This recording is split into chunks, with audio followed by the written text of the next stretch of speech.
1961 मध्ये Michael new गिनीला निघाला, जिथे अस्मत नावाची आदिवासी जमात राहायची, जी पाश्चिमात्य जगासाठी जवळपास अज्ञात होती.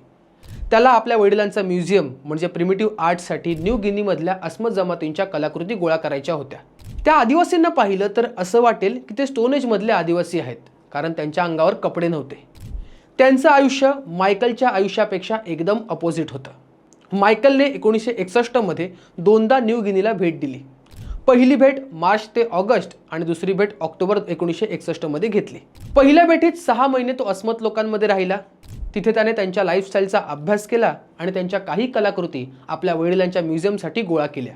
आजही ते न्यूयॉर्कच्या मेट म्युझियममधल्या मायकल सी रॉकफेलर विंगमध्ये गोळा केलेल्या कलाकृती पाहायला मिळतात. पण ही गोष्ट इथेच संपत नाही. दुसऱ्यांदा जेव्हा मायकल तिथे गेला तेव्हा एका मानववंशशास्त्रज्ञ रेने वासिंग आणि 2 स्थानिक गाईड सायमन आणि लिओ यांच्यासोबत प्रवास करत होता. त्यांची बोट किनाऱ्यापासून जवळपास 3 मैलांवर होती. तेव्हा एक मोठी लाट आली आणि त्यांची बोट उलटली. बोटीवर कोणतंच कम्युनिकेशन इक्विपमेंट नव्हतं. सायमन आणि लिओ यांनी मदत मागायला किनाऱ्याकडे पोहायचं ठरवलं आणि मायकल आणि रेने बोटीला धरून राहिले. सुरुवातीला त्यांना फार काळजी वाटली नाही, पण बोट किनाऱ्यापासून लांब जात होते.